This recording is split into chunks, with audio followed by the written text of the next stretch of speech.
क्या हार में क्या जीत में किंचित नहीं भयभीत में, संघर्ष पथ पर जो मिला यह भी सही वह भी सही, हार नहीं मानूंगा रार नहीं ठानूंगा।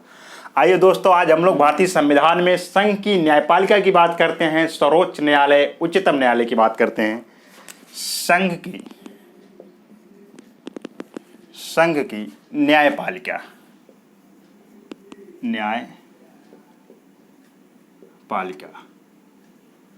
संघ की न्यायपालिका सर्वोच्च न्यायालय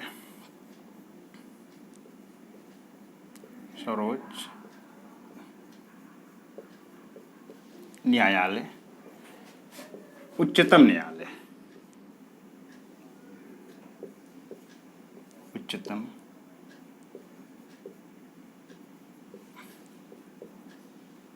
न्यायालय इसी को सुप्रीम कोर्ट भी कहते हैं। Supreme court. संघ की न्यायपालिका सर्वोच्च न्यायालय उच्चतम न्यायालय और सुप्रीम कोर्ट, इसके विषय में आज हम लोग जानने का प्रयास करेंगे। और इसका प्रावधान संविधान के अनुच्छेद 124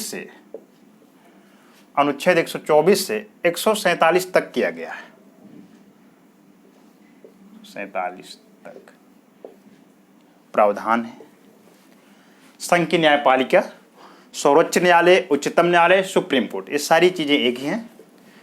और इसमें अनुच्छेद 124 से 147 तक उच्चतम न्यायालय का प्रावधान किया गया हमारे संविधान में। तो आइए हम लोग बारी बारी से क्रमशः एक एक अनुच्छेदों को देखते हैं कि किस किस अनुच्छेद में क्या क्या प्रावधान उच्चतम न्यायालय के लिए बनाया गया है।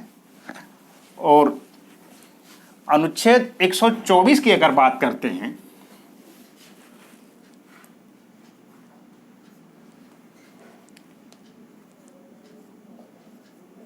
अनुच्छेद 124 की बात करते हैं तो अनुच्छेद 124 में उच्चतम न्यायालय की स्थापना और गठन की बात किया गया है। उच्चतम न्यायालय की स्थापना और गठन। जो अनुच्छेद 124 का प्रावधान है संघ की न्यायपालिका में, जब हम लोग उच्चतम न्यायालय पढ़ रहे हैं, इसमें अनुच्छेद 124 का जो प्रावधान कहता है, यही कहता है कि उच्चतम न्यायालय की स्थापना और गठन, यह अनुच्छेद 124 कहता है। और अनुच्छेद 125 की बात करते हैं। अनुच्छेद 125 में न्यायाधीशों के वेतन आदि के विषय में बताया गया है।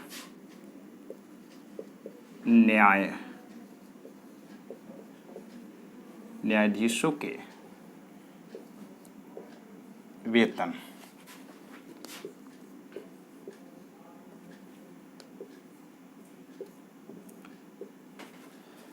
अनुच्छेद 125 में न्यायाधीशों की वेतन की बात किया गया है। और अनुच्छेद 124 में देखा जाए तो उच्चतम न्यायालय की स्थापना और गठन की बात कही गई है। अनुच्छेद 126 की बात करते हैं। अनुच्छेद 126 में कार्यकारी मुख्य न्यायमूर्ति की नियुक्ति। कार्यकारी मुख्य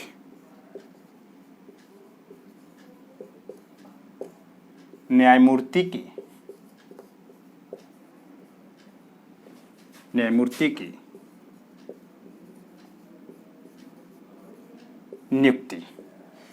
अनुच्छेद 126 का प्रावधान है। जो कार्यकारी मुख्य न्यायमूर्ति होंगे उनकी नियुक्ति की बात इसमें किया गया है। कार्यकारी मुख्य न्यायमूर्ति की नियुक्ति। और अनुच्छेद 127 की बात करते हैं। अनुच्छेद 127 में तदर्थ न्यायमूर्ति की नियुक्ति बात किया गया है।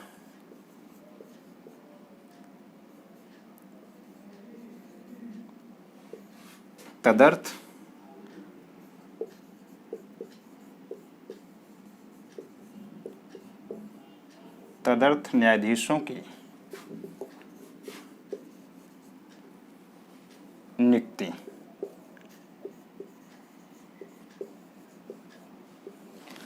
अनुच्छेद 127 का प्रावधान, इसमें तदर्थ न्यायाधीश की बात किया गया है। और अनुच्छेद 126 में मुख्य न्यायमूर्ति की नियुक्ति की बात किया गया है, कार्यकारी मुख्य न्यायमूर्ति की बात किया गया है। अनुच्छेद 128 की बात करते हैं।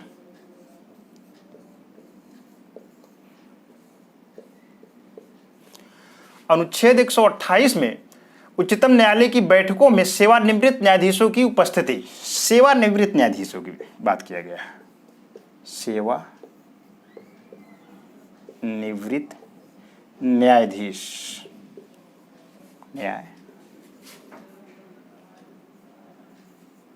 न्यायाधीशों की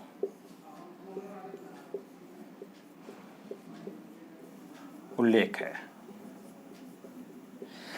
अनुच्छेद 128 में सेवानिवृत्त जो न्यायाधीश होंगे उनका उल्लेख है। सेवानिवृत्त न्यायाधीशों का उल्लेख किया गया है कि उनको भी न्यायालय में बुलाया जा सकता है। न्यायालय की जो बैठक होगा, उच्चतम न्यायालय की जो बैठक होगा उसमें वो भी भाग ले सकते हैं, उनको न्यायालय बुला सकता है।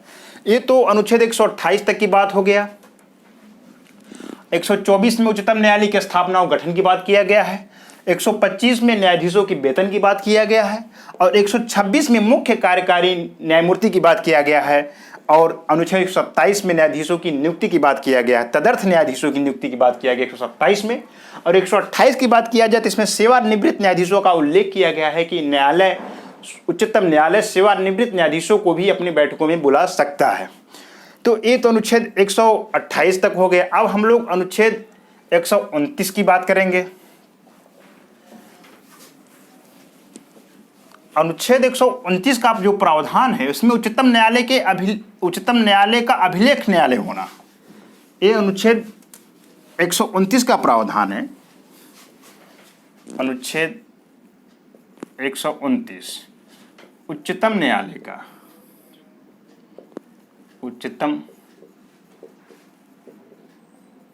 न्यायालय का अभिलेख न्यायालय होना, अभिलेख न्यायालय होना, उच्चतम न्यायालय का अभिलेख न्यायालय होना, ये अनुच्छेद 129 का प्रावधान है। इसमें अभिलेख न्यायालय हम लोग कह सकते हैं। उच्चतम न्यायालय जो होगा एक अभिलेख न्यायालय है और उसकी जो भी डिसीजन होंगे, जो निचली अदालतें होंगी उनको, इनके लिए बाध्यकारी होंगे। अगर सर्वोच्च न्यायालय या उच्चतम न्यायालय या सुप्रीम कोर्ट से जो भी डिसीजन आ रहे हैं वो एक तरह से अभिलेख हो जाते हैं। जो निचली अदालतें हैं उनके लिए अभिलेख का काम करता है कि वो जो सुनवाई कर चुके, जो आदेश सुप्रीम कोर्ट ने ऑलरेडी दे चुका है उसी के अधीन जो निचली अदालतें होंगी अपना आदेश सुनाएंगे। उसको ध्यान में रखते हुए अब अनुच्छेद 130 की बात करते हैं। अनुच्छेद 130 की बात करते हैं। उच्चतम न्यायालय का स्थान की बात किया गया है। उच्चतम न्यायालय का स्थान, इसमें बताया गया है कि भारत का उच्चतम न्यायालय किस स्थान पर होगा उसकी बात किया गया है, प्लेस की बात करता है।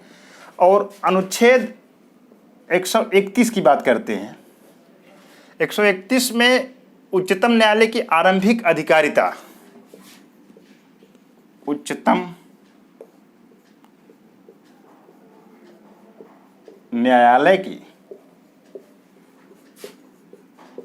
आरंभिक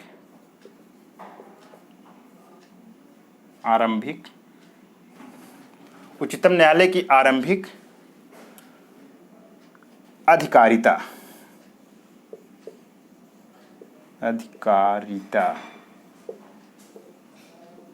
ये तो अनुच्छेद 131 का प्रावधान हो गया। अब हम लोग अनुच्छेद 132 की बात करते हैं। तो जो अनुच्छेद 132 में बात किया गया है,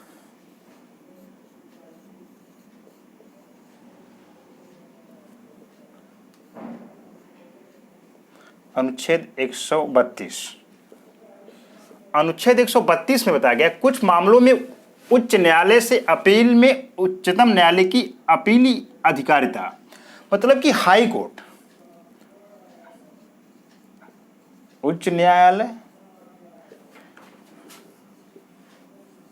अपील, उच्च न्यायालय से जो होगा 132 का प्रावधान कहता है कि उच्च न्यायालय में कुछ मामलों, उच्च न्यायालय से जो अपीलों में उच्चतम न्यायालय की अपीली अधिकारिता, यहां पर उच्चतम न्यायालय की बात किया गया है, उच्चतम न्यायालय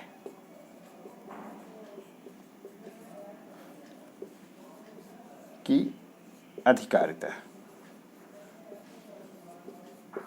अधिकारिता की बात यहां किया गया है। अनुच्छेद 132 में उच्चतम न्यायालय, हाई कोर्ट से जो अपील होगा उच्चतम न्यायालय में, उच्चतम न्यायालय की अधिकारिता की बात किया गया है। ये तो अनुच्छेद 132 तक का प्रावधान हम लोगों ने देख लिया।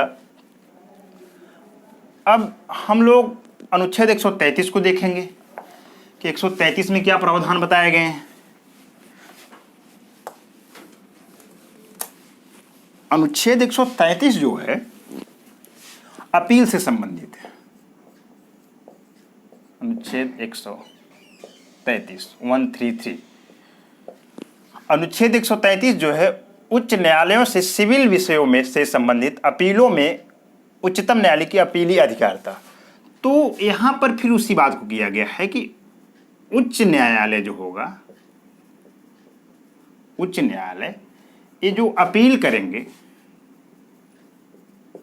अपील उच्चतम न्यायालय में, उच्चतम न्यायालय ये जो अपील की बात करते हैं तो इसमें सिविल मामलों की बात किया गया है। सिविल अपील की बात किया गया है इसमें कि उच्च न्यायालय अपील कर सकता है उच्चतम न्यायालय में सिविल मामलों को लेके। अनुच्छेद 133 की बात करते हैं, हो गया। अब अनुच्छेद 135 की बात करते हैं, जो इंपॉर्टेंट अनुच्छेद है सर्वोच्च न्यायालय में, हम लोग उसी को देखेंगे जो परीक्षा की दृष्टि से इंपॉर्टेंट है। हालांकि इसमें प्रावधान तो बहुत बड़े हैं, इसका डिटेल्स देखा जाए तो बहुत ज़्यादा टाइम लगेगा, और वो मतलब कि हायर एजुकेशन के लिए हो जाता है। जो उच्च शिक्षा की बात करते हैं उसमें, और कॉम्पिटिटिव एग्जाम की बात करते हैं तो उसमें आर्टिकल का प्रावधान किया गया है और उस स्तर तक का बताया जा रहा है, जो वनडे एग्जाम की बात करते हैं। और सिविल एग्जामों में भी प्री तक की बात होता है। प्री में 4 विकल्प आते हैं, विकल्पीय प्रश्न आते हैं, तो वहाँ भी काम यहाँ से बन जाएगा। और अनुच्छेद 135 की बात करते हैं, अनुच्छेद 135 अनुच्छेद 135 में फेडरल न्यायालय की अधिकारिता की बात किया गया, अधिकारिता और शक्तियां। फेडरल न्यायालय की अधिकारिता और शक्तियां,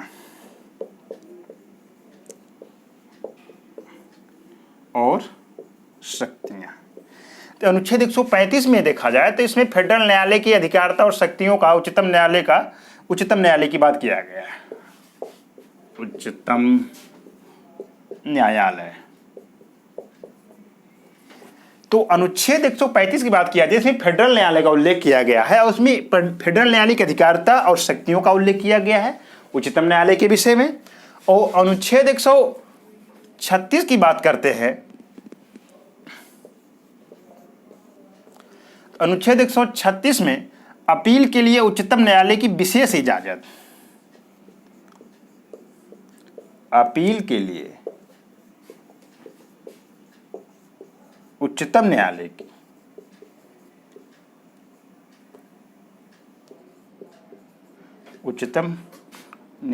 की विशेष इजाजत।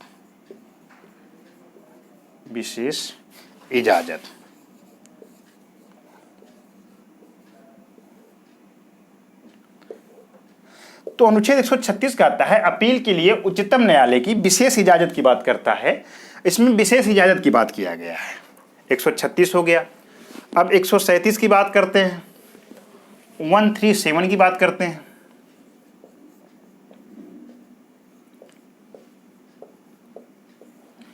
एक 137 में जो है अनुच्छेद 137 का जो प्रावधान है उसमें पुनर्विलोकन की बात किया गया। निर्णयों या आदेशों का उच्चतम न्यायालय द्वारा पुनर्विलोकन।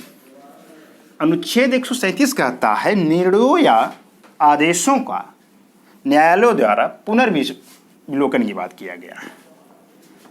अनुच्छेद 137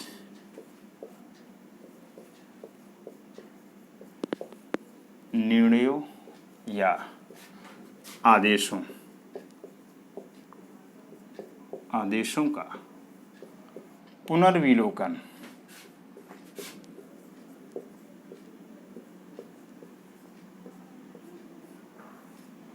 पुनर्विलोकन अनुच्छेद 137 का जो प्रावधान है निर्णयों या आदेशों का पुनर्विलोकन,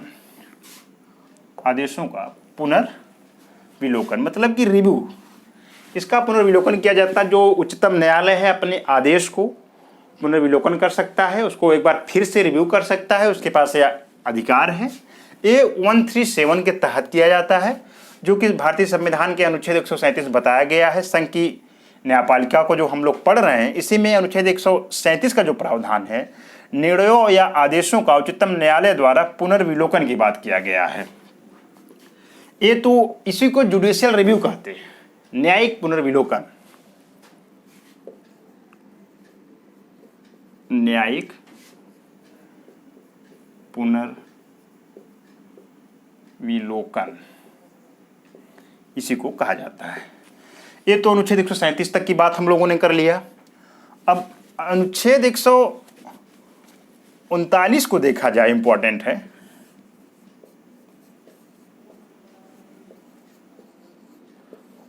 अनुच्छेद 139 की बात करते हैं तो अनुच्छेद 139 में देखा जाए तो इसमें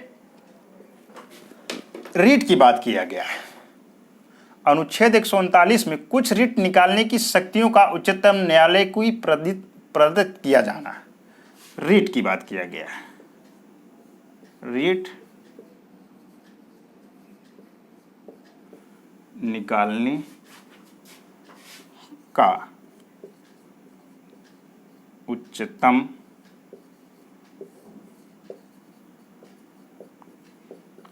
न्यायालय का अधिकार।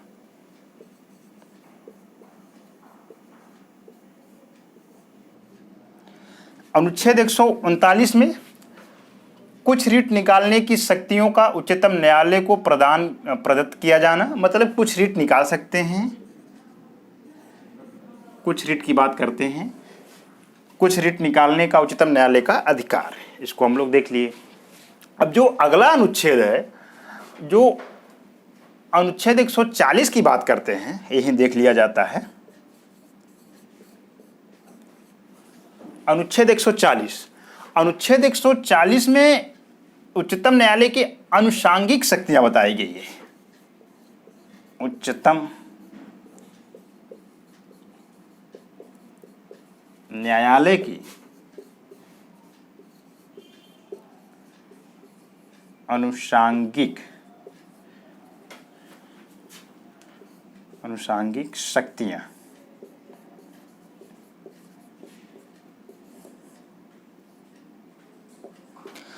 अनुच्छेद 140 का जो प्रावधान है, उच्चतम न्यायालय की आनुषांगिक शक्तियों की बात किया गया है कि इनको उच्चतम न्यायालय को आनुषांगिक शक्तियां भी दी गई हैं, जो कि अनुच्छेद 140 का प्रावधान है और इसका उल्लेख अनुच्छेद 140 में किया गया है। और अनुच्छेद 141 की बात कर लेते हैं और अनुच्छेद 143। इसमें दो अनुच्छेद और इंपॉर्टेंट, अनुच्छेद 143 और अनुच्छेद 141। तो अनुच्छेद 141 को पहले देखते हैं। अनुच्छेद 141 और अनुच्छेद 143 143। तो अनुच्छेद 141 में बताया गया है उच्चतम न्यायालय द्वारा घोषित विधि का सभी न्यायालयों पर अबाध्यकर होना। उच्चतम न्यायालय उच्चतम न्यायालय द्वारा घोषित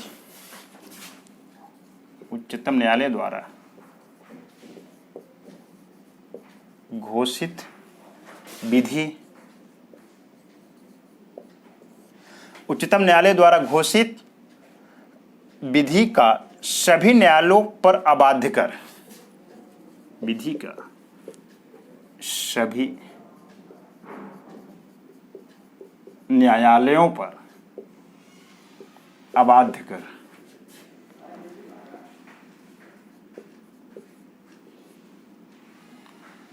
अबाध्य कर मतलब ये बताया गया है कि उच्चतम न्यायालय द्वारा जो भी विधि घोषित किया जाएगा वो सभी जो निचली अदालत होंगी भारत की उस पे सब पर अबाध्य कर हो जाएगी। ये तो अनुच्छेद 141 की बात कर लिया। उच्चतम न्यायालय द्वारा घोषित विधि का सभी न्यायालयों की बात किया गया। सभी न्यायालयों जितनी निचली अदालतें आ जाती हैं उस सर्वोच्च न्यायालय के सभी न्यायालयों की बात किया गया है। अबाध्य कर होगी, जो विधि घोषित कर देगी उच्चतम न्यायालय उनको मानने के लिए वो बाध्य होगा। अनुच्छेद 143 की बात करते हैं। अनुच्छेद 143 में उच्चतम न्यायालय से परामर्श करने की राष्ट्रपति की शक्ति। उच्चतम न्यायालय से परामर्श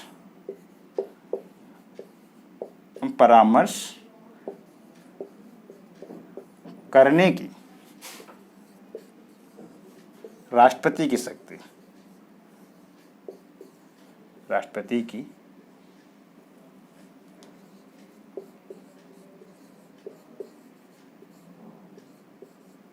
शक्ति। अनुच्छेद 143 में बताया गया उच्चतम न्यायालय से परामर्श करने की राष्ट्रपति की शक्ति की बात किया गया। उच्चतम न्यायालय से परामर्श करने की राष्ट्रपति की शक्ति 143 मतलब राष्ट्रपति महोदय सुप्रीम कोर्ट से उच्चतम न्यायालय से अपना परामर्श कर सकते हैं और यहां बाध्यकारी नहीं है। राष्ट्रपति महोदय जरूरी नहीं है कर सकते हैं और न सुप्रीम कोर्ट बाध्य कर मतलब परामर्श देने के लिए, यहां दोनों की बात किया गया है। तो ये तो अनुच्छेद 143 की बात हो गई। अब इसमें और सारे अनुच्छेद हैं पर इंपॉर्टेंट नहीं है उच्चतम न्यायालय में बात किया जाए।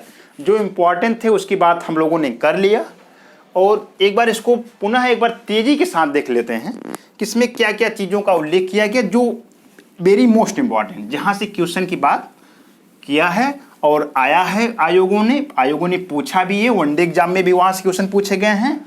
सर्वोच्च न्यायालय की बात करते हैं तो सबसे पहले अगर बात किया जाए तो अनुच्छेद 124 इंपॉर्टेंट है और 124 के बाद अगर देखा जाए तो 127